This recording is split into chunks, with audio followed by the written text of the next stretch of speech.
Singer కల్పన ఆత్మహత్యాయత్నం చేసుకుందని గత 2 రోజులుగా జోరుగా ప్రచారం సాగిన సంగతి తెలిసిందే. అసలు కల్పన గారికి ఏం జరిగింది అని అందరూ ప్రశ్నిస్తున్నారు. మరి సింగర్ కల్పన సూసైడ్ అటెంప్ట్ చేసుకోవడానికి గల కారణం ఏంటి? మొదటి భర్త నుంచి ఎందుకు విడిపోయింది? రెండవ పెళ్లి విషయం ఎందుకు సీక్రెట్ గా ఉంచింది? అసలు కల్పనకు తన పెద్ద కూతురుతో జరిగిన గొడవేంటి? అందుకే కల్పన ఇలా చేసుకుందా? ప్రెజెంట్ ఆమె పరిస్థితి ఎలా ఉంది అనే విషయాలతో పాటు ఆమె ఫ్యామిలీ బ్యాక్గ్రౌండ్ ఏంటి, అలాగే ఆమె గురించి మీకు తెలియని అసలు నిజాలను ఈ వీడియోలో మనం తెలుసుకుందాం. ఇలాంటి ఎన్నో ఇన్ఫర్మేటివ్ వీడియోస్ కోసం మీ సపోర్ట్ గా జస్ట్ ఒక లైక్ చేయండి చాలు. మరి ఇక్కడ కల్పన గారి ఫ్యాన్స్ ఎంతమంది ఉన్నారు? ఫటాఫటా లైక్ కొట్టేయండి. కల్పన రాఘవేంద్ర అనే పేరు కంటే సింగర్ కల్పన అన్న పేరు అందరికీ బాగా పరిచయం అని చెప్పాలి. కల్పన 1980 మే 8న తమిళనాడు చెన్నైలో సంగీతం కుటుంబంలో జన్మించింది. ఈమె తండ్రి టిఎస్ రాఘవేంద్ర. ఈయన ప్రముఖ నేపథ్య గాయకుడు, అలాగే నటుడు, స్వరకర్త కూడా. ఈమె తల్లి సులోచన, ఆమె కూడా సింగర్. ఈమెకు ప్రసన్న అనే చెల్లెలు కూడా ఉండగా ఆమె కూడా సింగరే. ఇక కల్పన తన స్కూలింగ్ ని చెన్నైలోనే కంప్లీట్ చేసింది.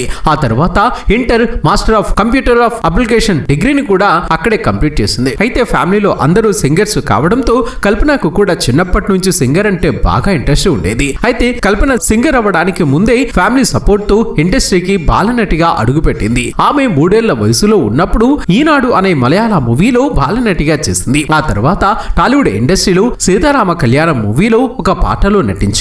కామాక్షి కటాక్షం అనే మూవీలో కూడా బాలనటిగా చేసింది. అలా ఆమె అన్ని భాషల్లో కలిపి 30 సినిమాల్లో బాలనటిగా చేసింది. అయితే ఈమెతో యాక్టింగ్ కంటే సింగింగ్ మీద బాగా ఇంట్రెస్ట్ ఉండడంతో తన తల్లిదండ్రుల సపోర్ట్ తో వారి స్టేజ్ షోలతో ఆమె కూడా వారితో కలిసి పాటలు పాడటం మొదలు పెట్టింది. అలా 6 ఏళ్ల వయసులోనే ఆమె ఏమాత్రం బెరుకు లేకుండా పాటలు పాడి అందరినీ ఆశ్చర్యపరిచింది. అయితే మరోవైపు ఆమెకు సినిమాల్లో అవకాశాలు వస్తున్నప్పటికీ కూడా ఆమె మాత్రం యాక్టింగ్ ఫీల్డ్ కు అసలు వెళ్ళను అని తల్లిదండ్రులకు చెప్పేసింది. పైగా ఆమెకు షూటింగ్ లో వాడే లైటింగ్స్ అనేవి బాగా ఇబ్బంది పెట్టడంతో ఇక యాక్టింగ్ చేయనని చెప్పేసింది. అలా సినిమాలకు గుడ్ బై చెప్పి ఆ తర్వాత పాటల మీదనే బాగా ఫోకస్ పెట్టింది కల్పన. దీంతో ఆమె 13 ఏళ్ల వయసులోనే సింగర్ గా పాటలు పాడటం మొదలు పెట్టగా ఆ తర్వాత నుంచి వెనుతిరిగి చూడకుండా వరుసగా పాటలు పాడుతూ వచ్చింది. కేవలం తమిళంలోనే కాకుండా తెలుగు, కన్నడ, మలయాళ భాషల్లో కూడా ఎన్నో పాటలు పాడింది. అంతేకాదు M S Viswanathan, Ilaiyaraaja, A R Rahman, K V Mahadevan వంటి ఎంతో గొప్ప ప్రముఖులతో కలిసి పాటలు పాడింది. ఎన్నో మెలోడీ సాంగ్స్ తో పాటు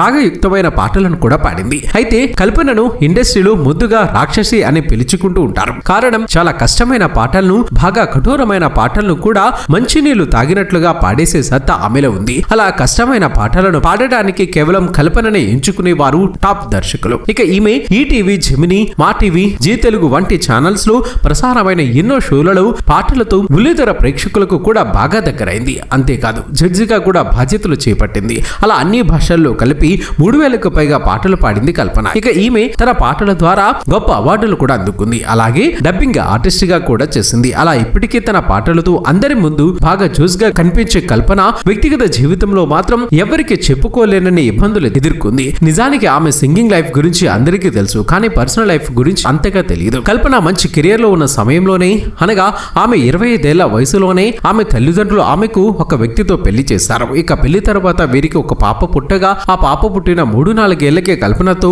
తన భర్తకు మధ్య బాగా గొడవలు జరగడంతో 2010లో కల్పన తన భర్తకు విడాకులు ఇచ్చేసింది. ఆ తర్వాత తన కూతుర్ని చూసుకుంటూ కూతురు భవిష్యత్ కోసం బాగా కష్టపడాలని అనుకుంది. కానీ ఆ సమయంలో ఆమెకు ఎటువంటి అవకాశాలు రాకపోవడంతో అప్పుడే తన సూసైడ్ చేసుకోవాలని అనుకుంది. అయితే ఆ సమయంలోనే సింగర్ చిత్రమ్మ ఆమెకు కొన్ని మాటలు చెప్పి ధైర్యం ఇవ్వడంతో కల్పన కూడా కాస్త ధైర్యం తెచ్చుకొని అప్పటి నుంచి తన కూతురు కోసం బాగా బలంగా మారింది. ఆ సమయంలో మలయాళంలో పోటీలు జరుగుతున్నాయని తెలియగా తనకు మలయాళం రాకున్నా కూడా ఆ పోటీలో గెలవాలనుకుంది. అంతేకాదు ఆ పోటీలో గెలిస్తే ₹1 కోటి విలువైన విలాన్ని కూడా ఇస్తామని అనడంతో కల్పన బాగా కసితో ఆ పోటీలో గెలిచింది. అలా అప్పటి నుంచి ఆమె కెరియర్ మళ్ళీ ఎటువంటి అడ్డంకులు లేకుండా ముందుకు సాగింది. అయితే 2021 సమయంలో కూడా ఆమె చాలా బిజీగా ఉండేది. ఆమెకున్న బిజీ షెడ్యూల్ వలన అటు ఇటు తిరుగుతూ ఉండేది. అసలు ఇంట్లో ఉండే టైం కూడా సరిగ్గా ఉండేది కాదు. దీంతో తన 15 ఏళ్ల కూతుర్ని తన చెల్లెల దగ్గర ఉంచింది. అయితే కొన్ని రోజుల తర్వాత తన కూతురు చెప్పిన విషయాలకు షాక్ అయిన కల్పన తన చెల్లె భర్త పైన కేసు పెట్టింది. ఆ తర్వాత ఆ కేసు ఏమైందో కూడా ఎవరికీ తెలియదు. ఇక ఇప్పుడు ఆమె మరోసారి చనిపోవడానికి ప్రయత్నించడంతో అసలు కల్పన జీవితంలో ఏం జరుగుతుంది, ఎందుకు ఈమె ఇలాంటి నిర్ణయాలు తీసుకోవాలని అనుకుంటుంది అని అందరూ అనుకుంటున్నారు. అసలు ఆమె మొదటి భర్తతో విడిపోయిన తర్వాత కూడా ఆమెకు మళ్ళీ ఎక్కడి నుంచి ఇబ్బందులు ఎదురవుతున్నాయి అని అందరూ అనుకుంటున్నారు. నిజానికి కల్పన తన మొదటి భర్తకు విడాకులు ఇచ్చిన తర్వాత ఆమె మళ్ళీ రెండవ పెళ్లి చేసుకుంది. అయితే ఆ విషయాన్ని ఎవరికి తెలియకుండా చాలా సీక్రెట్ గా మాత్రమే వచ్చింది. ఇండస్ట్రీలోని అతి కొద్ది మందికి మాత్రమే ఈమె రెండవ పెళ్లి గురించి తెలుసు. అయితే కల్పన బ్రాహ్మణ కుటుంబానికి చెందిన వ్యక్తి అయినప్పటికీ కూడా తన మొదటి భర్తతో విడాకులు తీసుకున్న తర్వాత క్రైస్తవ మతంలోకి మారింది. ఆ తర్వాత ఆమె కేరళ రాష్ట్రానికి చెందిన ప్రభాకర్ ప్రసాద్ అనే పాస్టర్ ను రెండవ పెళ్లి చేసుకుంది. ఇక వీరికి మరో 2 ఆడపిల్లలు కూడా పుట్టారు. మొదటి భర్త కూతురుతో కలిపి కల్పనకు 3 అమ్మాయిలు ఉన్నారు. గతంలో ఒక ఇంటర్వ్యూలో కూడా తన కూతుర్ల గురించి కల్పన కొన్ని విషయాలు చెప్పుకొచ్చింది. కల్పన రెండవ భర్త ప్రసాద్ చెన్నైలోనే ఉంటున్నారు. తన 19 ఏళ్ల కూతుర్ని కూడా ఆయనే చూసుకుంటున్నారట. ఇక ఆమె స్టడీస్ ఇతర వగేరా అన్ని ఆయనే భరిస్తున్నారట. ఇక సింగర్ కల్పన ఆత్మహత్య యత్నంపై కేసు నమోదు చేసి పోలీసులు దర్యాప్తు చేస్తున్నారు. కేబీహెచ్పీ పోలీసులు ఈ కేసు వివరాలు వెల్లడించారు. పోలీసుల వివరాల ప్రకారం గత 5 ఏళ్లుగా ఆమె భర్తతో కలిసి నిజాంపేటలోని విల్లాలో ఉంటున్నారు. కల్పన కూతురు దయాప్రసాద్ చదువు విషయంలో ఆమె కూతురు మధ్య మనస్పర్ధలు వచ్చాయి. కల్పన నిన్న ఎర్నాకుళం నుంచి హైదరాబాద్ కి ఉదయం 11 గంటల 45 నిమిషాలకు చేరుకుంది. 1 గంట 40 నిమిషాలకు ఎయిర్పోర్ట్ నుంచి ఇంటికి వచ్చింది. ఇంటికి వచ్చిన తర్వాత నిద్ర పట్టకపోవడంతో జోల్ ఫ్రెష్ నిద్ర మాత్రలు వేసుకుంది. అయినా నిద్ర రాకపోవడంతో మరో 10 నిద్ర మాత్రలు వేసుకుని అపస్మారక స్థితికి వెళ్లిపోయింది. తర్వాత తనకి ఏం జరిగిందో తెలియదని స్టేట్మెంట్ లో చెప్పింది. కల్పనకు ఆమె భర్త ప్రసాద్ ఎన్నిసార్లు ఫోన్ చేసినా లిఫ్ట్ చేయకపోవడంతో ఆయన కాలనీ వెల్ఫేర్ మెంబర్స్ కి ఫోన్ చేశారు. డైల్ 100 కి ఫోన్ చేసి చెప్పడంతో కల్పన కేబీహెచ్పీ పోలీసులు ఇంటికి చేరుకున్నారు. కల్పన మెయిన్ డోర్ ఎన్నిసార్లు కొట్టినా తీయకపోవడంతో కిచెన్ నుంచి లోపలికి ప్రవేశించారు. బెడ్రూమ్ లో అపస్మారక స్థితిలో ఉన్న కల్పనను దగ్గరలోని ఆసుపత్రికి తరలించారు. ఏది ఏమైనా కల్పన గారు పూర్తి ఆరోగ్యంగా కోలుకొని